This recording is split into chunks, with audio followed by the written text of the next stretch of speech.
Assalamualaikum warahmatullahi wabarakatuh. Selamat datang di channel Kilas Cerita, kali ini bersama saya Nadia, yang akan menemani hari-hari kalian dengan cerita-cerita rumah tangga, dan juga kisah-kisah menarik lainnya. Aku pikir aku sudah cukup bahagia. Tidak sempurna, tapi cukup. Aku punya rumah kecil yang kami cicil bersama, suami yang terlihat setia, dan pekerjaan yang menuntutku pulang larut malam. Hidupku berjalan seperti rutinitas yang dihafal. Bangun, pagi, menyiapkan sarapan, berangkat kerja, pulang malam, dan tidur di sebelah tubuh yang hangat. Walaupun sudah lama kehangatan itu hanya terasa di kulit, tidak sampai ke hati. Namaku Anissa. Usia 32. Sudah 8 tahun aku menikah dengan Damar, pria yang dulu kuperjuangkan mati-matian saat semua orang bilang dia tidak pantas untukku. Aku mencintainya dengan cara yang kadang membuatku sendiri bingung. Kadang cinta itu seperti racun, bukan? Kau tahu rasanya membunuh pelan-pelan, tapi tetap kau teguk tiap hari, berharap efeknya akan berbeda besok. Tiap pagi, aku melihat wajahnya tidur dengan damai. Kadang aku mencium keningnya, kadang hanya memandanginya sambil diam-diam bertanya dalam hati, apakah dia juga bahagia bersamaku? Tapi aku tak pernah terlalu mencari jawabannya. Aku pikir, jika aku cukup baik, cukup sabar, cukup bekerja keras, semuanya akan baik-baik saja. Cinta, pada akhirnya, akan menyelamatkan semuanya. Sampai malam itu. Malam ketika aku pulang lebih awal dari biasanya, karena bos besar datang mendadak dan membatalkan rapat yang seharusnya berlangsung sampai tengah malam. Aku bahkan sempat berpikir untuk membeli martabak kesukaan Damar, semacam hadiah kecil karena akhirnya bisa makan malam bersama di rumah. Aku sempat tersenyum sendiri membayangkan wajahnya yang terkejut. Tapi begitu sampai di depan rumah, aku merasa aneh. Lampu ruang tengah dimatikan. Biasanya Damar membiarkannya menyala. Suara tawa perempuan terdengar samar dari dalam. Awalnya aku kira itu dari televisi. Tapi semakin kudekatkan telinga, aku tahu itu bukan sekadar tawa di layar. Itu tawa nyata, tawa genit, dan kemudian suara itu, suara Damar, pelan dan berat, berbisik sesuatu yang membuat perempuan itu tertawa lagi. Aku membeku. Martabak di tanganku terjatuh ke tanah. Aku tidak tahu berapa lama aku berdiri di situ, tapi tubuhku seperti tidak mau bergerak. Lalu perlahan, aku buka pintu. Aku tidak membuat suara, tidak mengucapkan apapun. Hanya berdiri di ambang, memandangi pemandangan yang selama ini tak pernah kubayangkan akan kulihat di rumahku sendiri. Di sofa ruang tengah, mereka sedang berpelukan. Damar dan seorang perempuan berambut panjang yang punggungnya aku kenali. Lembut, putih, dengan tahi lalat kecil di bahu kanan. Aku mengenal bahu itu karena aku pernah membantu memakaikan kardigan untuknya saat dia bilang kedinginan. Rani, tetangga sebelah rumah, janda muda yang baru 2 tahun ditinggal suami karena kecelakaan. Rani yang sering meminjam blender, gula, dan bahkan beberapa kali menginap di rumah karena katanya takut tidur sendiri. Tapi yang lebih membuatku hancur adalah ekspresi Damar ketika menyadari aku berdiri di sana. Dia tidak kaget, tidak panik, hanya menatapku lalu berdiri perlahan dan berkata, "Anissa, aku bisa jelaskan." Aku tertawa, bukan karena lucu, tapi karena di saat itu, hanya itu satu-satunya suara yang bisa keluar dari mulutku. Rasanya seperti tertampar oleh hidup yang selama ini kupeluk erat. Dunia runtuh, tapi aku masih berdiri, bahkan terlalu diam untuk hancur. "Berapa lama?" Tanyaku lirih. Dia diam. "Berapa lama, Damar?" Ulangku, kali ini lebih keras. Rani berdiri dan bersembunyi di belakang Damar, seperti aku ini monster yang datang mengganggu malam romantis mereka. 2 tahun, jawabnya akhirnya. 2 tahun Tuhan, selama itu? 2 tahun aku hidup dalam rumah ini, mencuci spray tempat mereka bercinta, membersihkan dapur yang mungkin pernah mereka gunakan bersama. 2 tahun aku menyuapi suamiku dengan cinta, sementara dia menyuapi perempuan lain dengan tubuhnya. Aku duduk di kursi makan. Tanganku gemetar. Nafasku pendek-pendek. Kenapa di rumah ini? Kenapa dia? Tanyaku dengan suara parau. Damar mendekat, tapi aku mundur. "Karena kamu terlalu sibuk, Nisa," katanya. "Kamu selalu pulang malam, aku kesepian. Rani, dia ada di sini. Dia perhatian. Dia tidak sibuk seperti kamu." "Jadi ini salahku?" tanyaku dengan tawa getir. "Kamu tidur dengan tetangga kita, di rumah yang kita cicil bersama, dan itu semua salahku karena aku bekerja terlalu keras?" Dia tak menjawab. Rani menunduk, pura-pura bersalah. Yang lebih menyakitkan adalah kenyataan bahwa mereka tak pernah mencoba menyembunyikannya dari orang lain. Ternyata, seluruh tetangga sudah tahu. Mereka pernah melihat Damar dan Rani berbelanja bersama, pergi ke kafe, bahkan menginap di villa saat aku tugas keluar kota. Tapi tak ada satupun yang mengatakan padaku. Mungkin mereka kasihan, atau mungkin mereka pikir aku sudah tahu, tapi memilih diam. Hari-hari setelah itu berjalan seperti kabut. Aku tetap tinggal di rumah.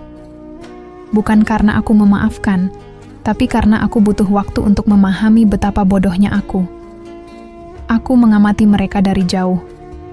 Rani masih mondar-mandir ke rumah, sesekali membawa makanan, sesekali bermalam.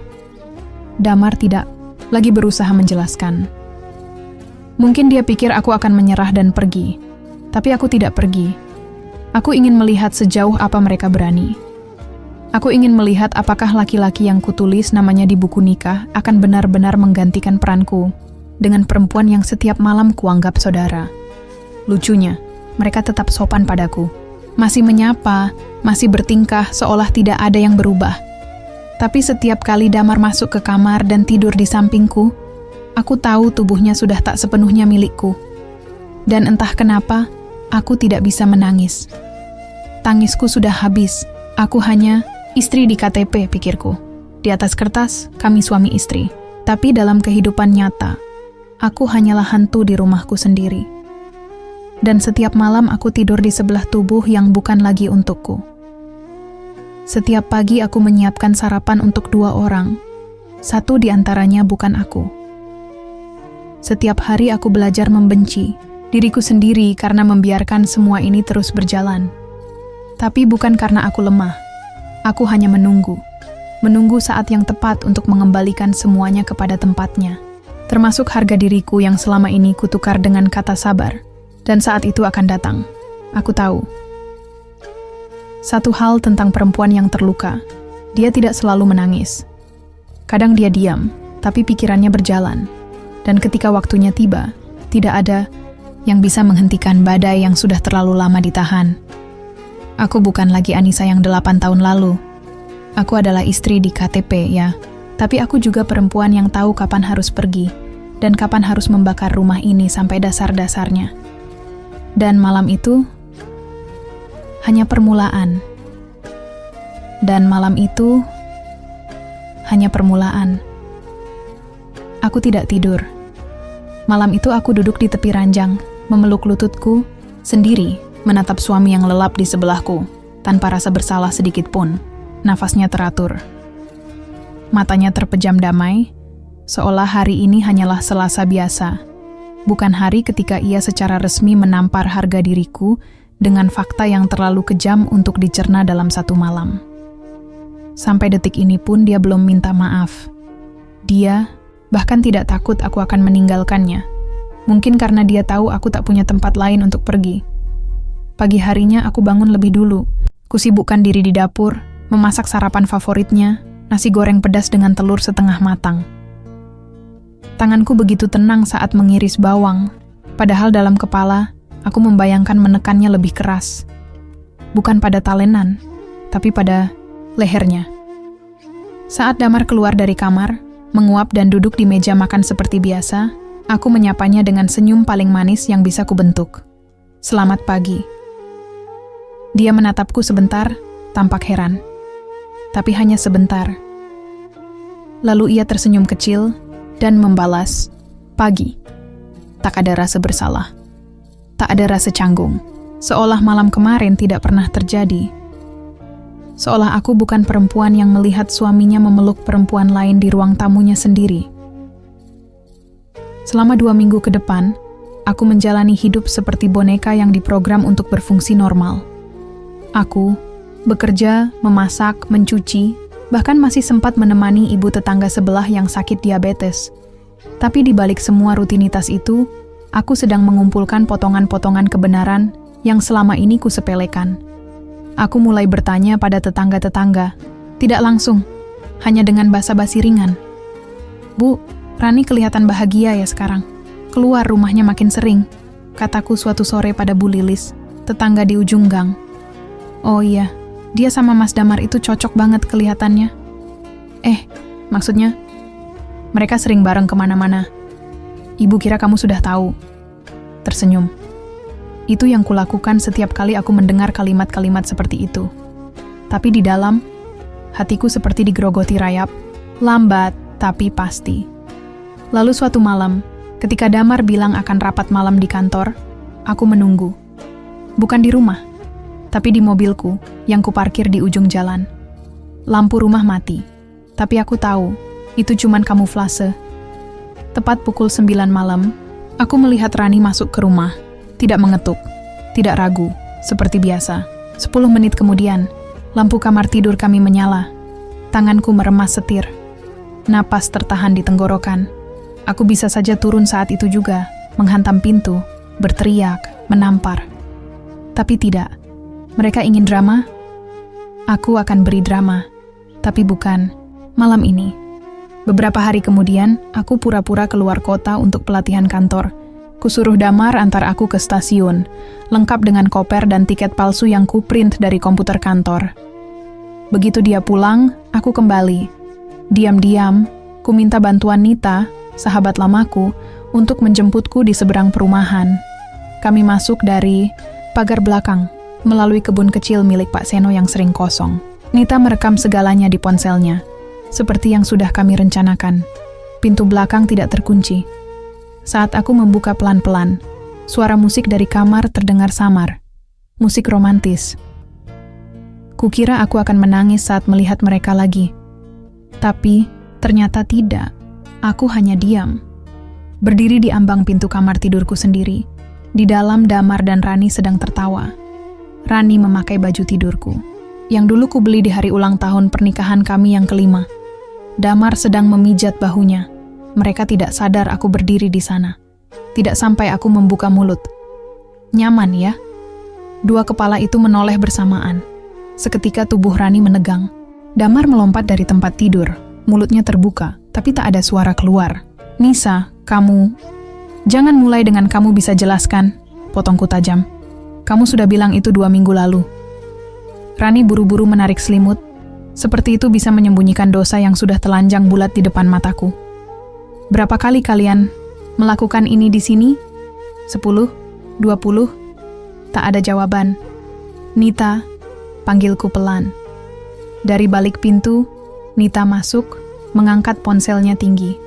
Semua terekam, suara, gambar, ekspresi mereka. Rani berdiri. "Nisa, aku minta maaf." "Jangan." Aku mengangkat tangan. "Kau tidak minta maaf karena kau sadar salah. Kau minta maaf karena ketahuan." Damar menunduk. Aku cuma butuh kasih sayang, Nisa. Kamu berubah sejak kerja terus. Kamu makin dingin. Aku dingin karena kamu mulai jauh. Jawabku datar. Tapi kamu terlalu sibuk menyalahkan untuk menyadari itu. Aku berjalan ke lemari, mengambil beberapa dokumen penting, buku nikah, KTP, dan surat rumah. Kuselipkan ke dalam tas kecil. Aku pergi. "Tapi jangan senang dulu," kataku, menatap keduanya bergantian. "Karena mulai besok, rumah ini bukan lagi tempat nyaman kalian." Damar menoleh. "Apa maksudmu?" Aku hanya tersenyum. "Kamu ingat rumah ini atas nama siapa?" Dia diam. "Atas nama aku. Karena kamu waktu itu belum cukup kuat kredit. Jadi aku yang tanda tangan sendiri. Dan besok pagi, pengacara akan mengirim surat peringatan pengosongan rumah." Aku berbalik, langkahku tenang. Tapi dadaku penuh gejolak. Hari ini aku bukan hanya pergi. Hari ini aku mengambil kembali diriku. Dan ini masih belum selesai. Dan ini masih belum selesai. Keesokan paginya, aku berdiri di depan gedung kantor hukum, tempat pengacaraku bekerja. Langit mendung, seolah ikut merestui amarahku yang selama ini kutahan terlalu dalam. Di tanganku, map berisi salinan sertifikat rumah, bukti transfer cicilan selama 5 tahun terakhir. Semuanya atas namaku. Aku sudah cukup lama jadi perempuan yang diam. Hari ini aku ingin didengar. Bu Anissa, sapa pengacaraku, Bu Mirna, perempuan berusia 40-an dengan suara tegas dan mata tajam. Sudah saya siapkan semua berkasnya, katanya tanpa basa-basi. Kita mulai dari peringatan pengosongan, lalu surat cerai. Dan jika ibu ingin, saya bisa bantu untuk gugatan ganti rugi moral. Aku mengangguk pelan. Saya ingin semuanya, lengkap, tidak ada yang setengah-setengah. Mata Bu Mirna bersinar puas. Akan saya pastikan mereka tahu betapa salahnya meremehkan seorang istri yang diam. Siangnya, surat peringatan resmi dikirim langsung ke rumah. Damar menghubungiku 5 kali, tapi tidak satu pun kuangkat. Ia mengirim pesan panjang yang sebagian besar berisi pembelaan, permohonan maaf, dan dalih bahwa semuanya tidak seburuk yang kupikirkan. Lucu, bukan?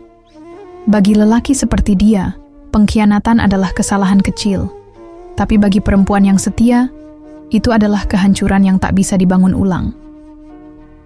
Beberapa hari kemudian, aku kembali ke rumah. Bukan untuk tinggal, hanya untuk memastikan mereka pergi. Dan seperti yang sudah kuduga, Rani menolak meninggalkan rumah. Ia berdalih tidak punya tempat tinggal. Bahwa Damar sudah berjanji akan menikahinya dan tinggal di rumah ini bersama. Damar hanya berdiri di sudut ruang tamu, diam, tatapannya kosong seperti anak kecil yang baru kehilangan mainannya. Rumah ini bukan kos-kosan, Rani, kataku dingin. Dan kamu bukan penghuni ilegal. Kamu hanya tamu tak diundang yang kebetulan sempat merasa nyaman di tempat yang bukan milikmu. Wajahnya memerah, tapi dia tidak berkata apa-apa. Aku menyodorkan surat resmi dari pengacara. 7 hari. Kalau dalam seminggu kalian belum keluar, saya akan datang bersama petugas pengadilan. Dan saya pastikan semua tetangga akan menonton. Rani menatap Damar dengan mata memohon. Tapi Damar tidak menoleh. Dia tahu segalanya sudah habis. Dan untuk pertama kalinya, aku melihat ketakutan itu di wajahnya. Bukan karena kehilangan aku, tapi karena kehilangan kenyamanan yang selama ini kuberikan. Setelah aku pergi, aku menyewa apartemen kecil di pusat kota. Tempat yang cukup sunyi, cukup hangat dan yang paling penting tidak menyimpan kenangan. Aku tidur sendirian, aku makan sendirian. Tapi anehnya, untuk pertama kalinya dalam bertahun-tahun, aku merasa utuh. Aku mulai terapi, mulai menulis, mulai menertawakan masa. Lalu meskipun masih getir, tapi aku tahu, setiap langkah yang kuambil menjauh dari Damar adalah langkah menuju kebebasan yang selama ini tidak pernah aku tahu bisa kuperoleh. Suatu malam, hujan deras turun. Aku duduk di balkon kecil apartemenku, membungkus diri dengan selimut, secangkir teh hangat di tangan. Hujan membawa aroma tanah basah dan suara-suara yang menenangkan. Dan di tengah keheningan itu, ponselku berbunyi. Nomor tak dikenal. Kurai pelan. Kutatap layar beberapa detik sebelum memutuskan menjawab. Halo. Anissa, ini aku. Damar. Aku tidak menjawab, hanya mendengarkan. Aku tahu aku tidak pantas bicara lagi. Tapi, aku ingin kamu tahu, aku sudah keluar dari rumah. Rani, dia juga pergi. Kami tidak bersama lagi. Diam. Aku kehilangan semuanya, Nisa. Dan sekarang aku sadar, selama ini yang kuanggap dingin, sebenarnya adalah kamu yang terlalu kuat menahan luka, karena aku terlalu buta melihatmu. Aku menutup mata. Hujan masih turun, tapi hatiku tak lagi. Basah. Aku nggak minta kamu kembali. Aku cuma, mau kamu tahu, aku nyesel. Dan aku harap kamu bisa bahagia, bahkan kalau itu bukan sama aku. Kutatap gelas teh di tanganku. Uapnya perlahan memudar. Terima kasih sudah mengatakannya. Jawabku, pelan. Tapi penyesalanmu bukan lagi urusanku. Kebahagiaanku juga bukan urusanmu. Aku menutup telepon. Dan untuk pertama kalinya aku tersenyum. Senyum yang bukan karena menahan sakit, tapi karena tahu aku sudah benar-benar pergi. Tapi kisah ini belum usai. Karena yang paling menyakitkan bukan dikhianati. Yang paling menyakitkan adalah mengetahui bahwa pengkhianatan itu tumbuh di tengah cinta yang kita pupuk sendiri. Dan aku belum selesai menuliskannya. Karena setiap luka, setiap air mata, setiap malam tanpa tidur yang dulu kuanggap aib untuk diungkap, kini berubah menjadi lembar-lembar cerita yang pantas diperdengarkan. Aku bukan lagi Anissa yang diam. Aku bukan lagi istri di KTP yang keberadaannya hanya formalitas di atas kertas. Aku kini perempuan yang bangkit dari reruntuhan rumah tangga, bukan untuk membalas, tapi untuk menghidupkan dirinya kembali. Hari demi hari berlalu. Aku mulai menulis. Blog. Kutulis kisahku dari awal, tanpa menyebut nama, tanpa perlu menjelaskan siapa yang salah. Tapi dari caranya orang-orang membaca, membagikan, dan menangis lewat komentar, aku tahu, aku tidak sendirian. Ada ribuan, bahkan mungkin jutaan Anissa lain di luar sana, yang tinggal diam, yang tertelan stigma, yang dicap terlalu sabar atau terlalu lemah, hanya karena memilih bertahan. Malam itu, salah satu pesan masuk membuatku berhenti. Menggulir layar. Terima kasih sudah menuliskan ini, Kak. Saya sedang hamil 7 bulan, dan suami saya malah berselingkuh dengan sahabat saya sendiri. Saya merasa bodoh. Tapi setelah baca tulisan kakak, saya ingin melawan. Untuk saya. Untuk bayi saya. Aku menangis malam itu. Bukan karena sedih, tapi karena merasa benar-benar berguna. Untuk pertama kalinya dalam waktu yang sangat lama.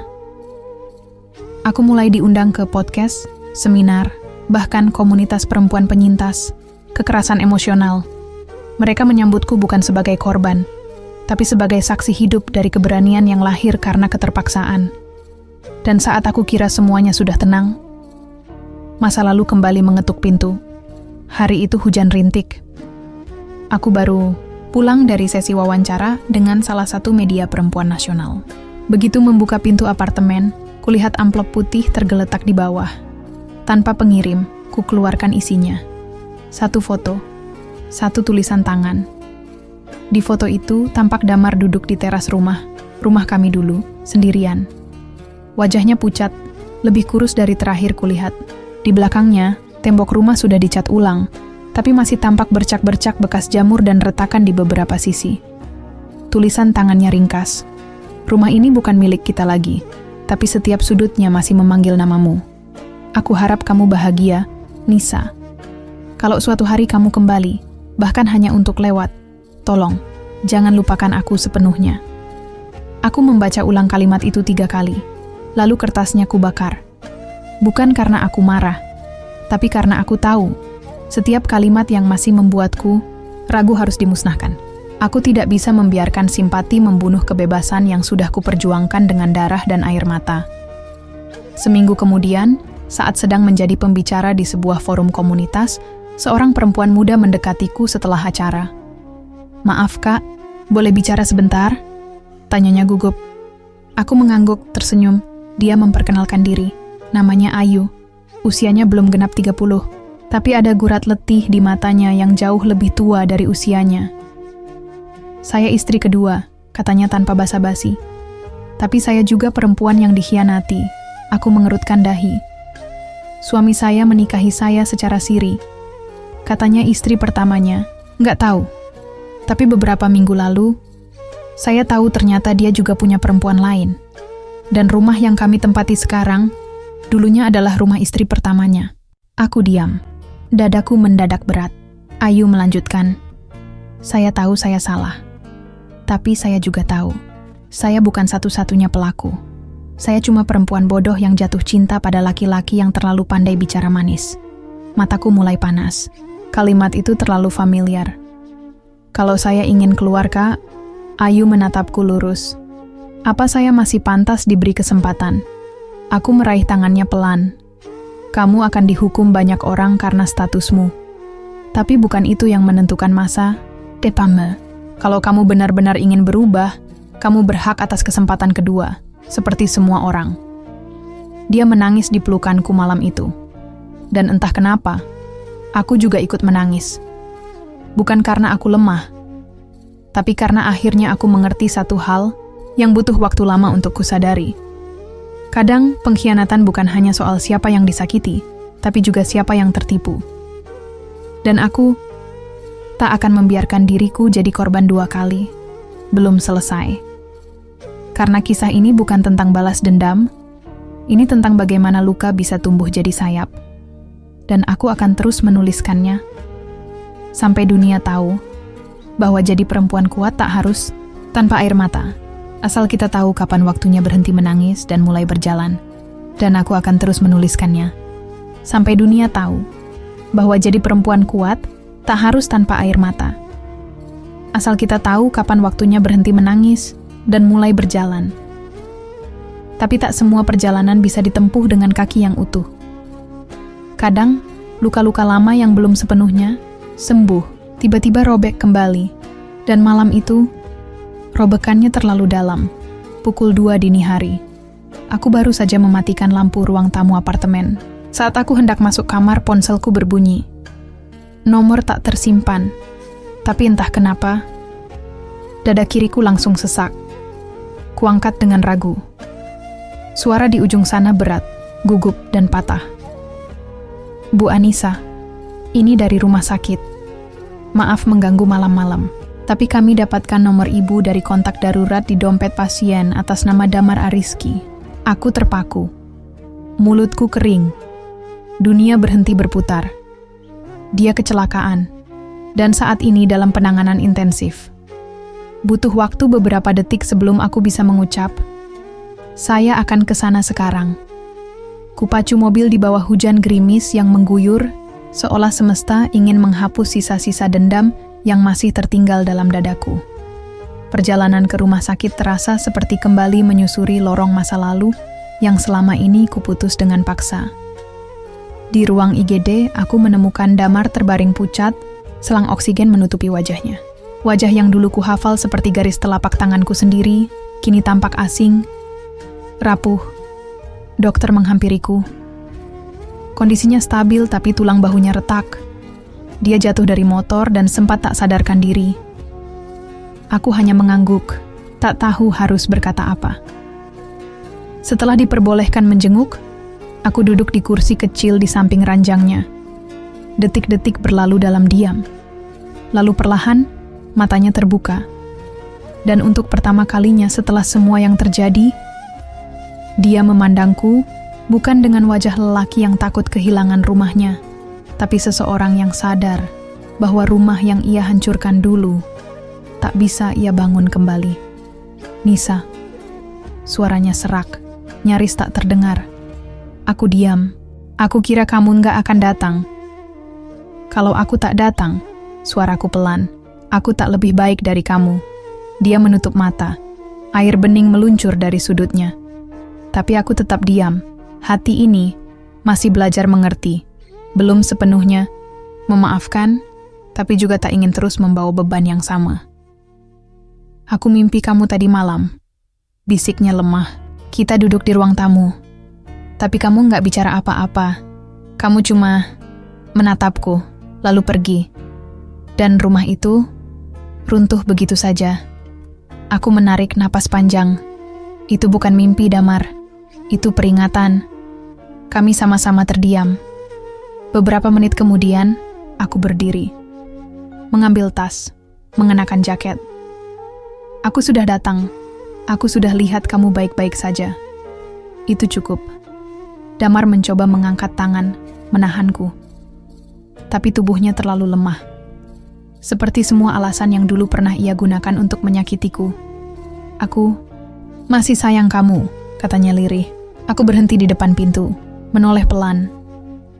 "Aku juga pernah, Damar. Tapi cinta tak cukup kalau satu orang harus menanggung semuanya sendiri." Aku melangkah keluar tanpa menoleh lagi.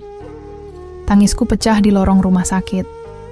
Tapi kali ini, itu bukan tangisan kehilangan.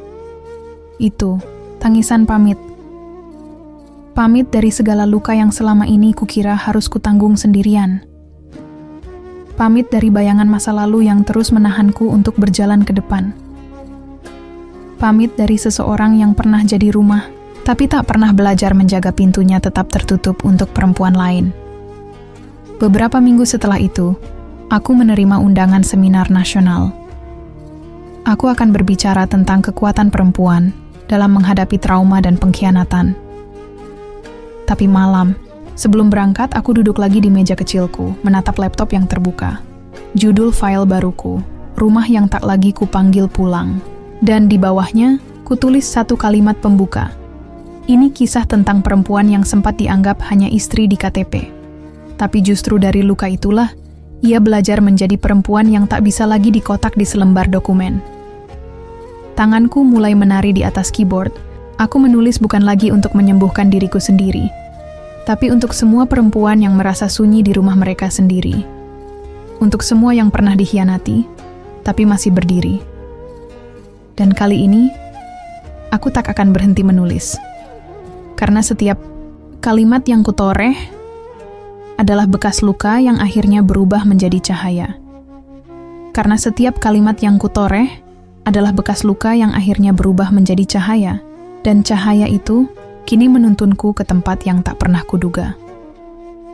Pagi itu, setelah seminar selesai dan para peserta mulai meninggalkan ruangan, seorang pria menghampiriku. Langkahnya tenang, wajahnya tidak asing. Tapi aku tak bisa langsung mengingat dari mana. Saya, Aldi, katanya sambil tersenyum ramah. Kita pernah satu jurusan di kampus dulu. Aku mengerutkan dahi, mencoba menggali ingatan. Lalu samar-samar, aku ingat, dia salah satu asisten dosen mata kuliah metodologi penelitian. Tidak terlalu dekat, tapi cukup sering kutemui di perpustakaan dulu. Wah, iya ya. Kamu masih ingat aku? Sulit melupakan orang yang dulu suka duduk paling depan dan selalu nanya hal yang bikin dosen keringetan. Jawabnya bercanda. Kami tertawa. Aldi menawarkan makan siang, dan karena seminar berlangsung di luar kota, aku menerima ajakannya dengan ringan.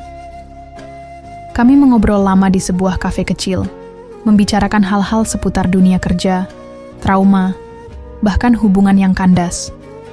Tapi tidak satupun dari pembicaraan kami terasa menghakimi atau menyelidik. Hanya dua manusia dewasa yang pernah patah dan sedang belajar utuh lagi. Aku baca tulisanmu, katanya sambil menyeruput kopinya. Dan jujur aja, aku ikut merasa bersalah sebagai laki-laki. Aku tertawa kecil. Kenapa kamu harus merasa bersalah? Karena kami, laki-laki, sering dibesarkan dengan keyakinan bahwa perempuan yang baik adalah yang sabar tak bersuara. Padahal di balik diamnya, bisa jadi dia sedang hancur. Aku menatapnya lebih lama dari seharusnya. Bukan karena tertarik, tapi karena jarang sekali aku mendengar kalimat seperti itu keluar dari mulut laki-laki, tanpa niat memikat, tanpa topeng simpati palsu. Aldi mengantarku kembali ke hotel. Sebelum turun dari mobil, dia berkata pelan, "Nisa, kamu perempuan kuat, tapi kamu gak harus kuat sendirian terus. Kalau suatu hari kamu butuh teman cerita, kamu tahu aku cuma satu pesan jauhnya." Aku hanya tersenyum, tidak berjanji, tidak menolak. Karena aku tahu, untuk membangun kepercayaan, aku harus lebih dulu menyusun puing-puing diriku sendiri. Malam itu, aku duduk di balkon kamar hotel, menatap lampu-lampu kota dari lantai 9. Hati ini tenang, tapi di tengah ketenangan itu, ada satu suara yang tiba-tiba mengusik. Ponselku bergetar, satu notifikasi pesan dari nomor tak dikenal. "Nisa, aku di luar hotel, bisa kita bicara sebentar saja? Kumohon." Damar, aku tertegun. Bagaimana dia tahu aku ada di sini? Dan kenapa, setelah semua waktu berlalu, dia masih mencari cara untuk kembali? Pikiranku berkecamuk, tapi tubuhku bangkit. Aku melangkah ke lift, menuju lantai bawah, dengan rasa yang tak bisa dijelaskan. Bukan karena masih ada cinta, tapi karena aku butuh melihat bahwa aku benar-benar sudah berbeda dari perempuan yang dulu membisu di depan pintu rumah. Damar berdiri di dekat pintu masuk hotel, mengenakan jaket hitam yang sudah lusuh, Wajahnya terlihat lebih tua, lebih letih, dan matanya masih menyimpan bayangan rasa bersalah yang sama. "Nisa," ucapnya pelan, seperti bisikan doa yang ragu. Aku berdiri beberapa meter darinya. Tak mendekat, tak pula menjauh. Aku baru tahu tentang seminar ini dari teman. Kupikir aku cuma akan melihatmu dari kejauhan. Tapi ternyata aku nggak bisa pulang begitu saja. Aku diam. Aku tahu semua sudah terlambat. Tapi ada satu hal yang belum pernah aku ucapkan. Aku menatapnya. Aku menyesal bukan karena kamu pergi, tapi karena aku baru sadar bahwa kamu yang selama ini membangun segalanya. Dan saat aku runtuhkan itu semua, aku bukan cuma menghancurkan kamu, aku menghancurkan diriku sendiri. Hujan rintik mulai turun. Entah kenapa, adegan ini terasa seperti pengulangan dari masa lalu. Tapi kali ini, aku bukan lagi perempuan yang bingung harus tetap atau pergi. "Damar," ucapku tenang, "aku sudah memaafkan kamu, tapi bukan untuk kembali. Hanya agar aku bisa tidur tanpa beban di dada." Dia menunduk. Bahunya bergetar. Tapi aku tak menoleh lagi saat melangkah pergi. Langkahku ringan. Ada luka di punggungku. Ya, tapi luka itu sudah sembuh menjadi kulit baru yang lebih kuat. Dan meskipun bekasnya tak hilang, aku tak malu menunjukkannya. Karena aku bukan hanya istri di KTP. Aku adalah perempuan yang belajar bangkit dari reruntuhan rumah, dari malam-malam tanpa cahaya, dari janji-janji yang patah, dan dari cinta yang hancur oleh kebohongan. Dan aku masih menulis. Bukan lagi untuk melawan kesedihan, tapi untuk merayakan keberanian, karena aku masih menulis. Bukan lagi untuk melawan kesedihan, tapi untuk merayakan keberanian. Dan keberanian itu membawaku pada sebuah titik yang tak pernah kubayangkan sebelumnya. Damai. Bukan karena aku telah menemukan laki-laki baru. Bukan pula karena luka lama telah hilang sepenuhnya. Tapi karena aku telah berdamai dengan diriku sendiri. Yang dulu begitu, takut ditinggalkan, takut dianggap gagal, takut disebut istri durhaka hanya karena memilih pergi. Kini, aku tidak lagi takut. Beberapa bulan setelah pertemuan terakhirku dengan Damar, blog yang kutulis berkembang menjadi buku. Judulnya, "Aku Cuman Istri di KTP". Aku tak menyangka, ribuan eksemplar habis hanya dalam beberapa minggu. Aku diundang ke berbagai kota, menemui para perempuan dari berbagai lapisan, ibu rumah tangga, janda, aktivis, bahkan perempuan muda yang baru akan menikah. Mereka datang dengan cerita masing-masing, dengan mata sembab, tapi senyum yang perlahan. Mengembang karena tahu mereka tidak sendirian. Suatu malam di Surabaya, setelah acara peluncuran bukuku, aku duduk sendirian di kamar hotel, memandangi cermin. Di sana, kulihat perempuan yang tidak lagi takut melihat bayangannya sendiri. Perempuan yang dulu memeluk bantal setiap malam dan menangis dalam diam, kini memeluk dirinya sendiri, penuh bangga. Aldi, yang belakangan jadi rekan kerjaku dalam komunitas pemberdayaan perempuan, kadang masih hadir dalam kehidupanku. Tapi kali ini, bukan sebagai penyelamat, bukan pula sebagai pengganti Damar. Dia hadir sebagai teman, sebagai saksi tumbuhku, dan tak pernah sekalipun memaksaku untuk mencintainya. Dan mungkin, itulah bentuk cinta paling murni yang pernah kuterima. "Kalau kamu belum siap untuk membuka pintu baru," katanya suatu hari, "aku akan tetap di beranda, menjaga agar tak ada lagi yang masuk tanpa izin." Aku tersenyum saat itu, tidak menjawab, tidak memberi harapan. Tapi aku tahu, cinta seperti itu tak akan hilang meski tak pernah diberi label. Suatu pagi, aku pulang ke kota tempat rumah lama kami dulu berdiri. Rumah itu kini sudah dijual. Pemilik baru telah mengganti catnya, merombak tamannya, dan menghapus segala jejak yang dulu kutinggalkan di sana. Tapi aku berdiri di seberangnya, hanya sebentar, mengucap satu doa pelan. Terima kasih sudah menjadi luka paling sakit, yang akhirnya menjadikanku kuat seperti sekarang. Lalu aku berjalan pergi, tanpa menoleh, dan untuk pertama kalinya, langkahku terasa seperti benar-benar pulang.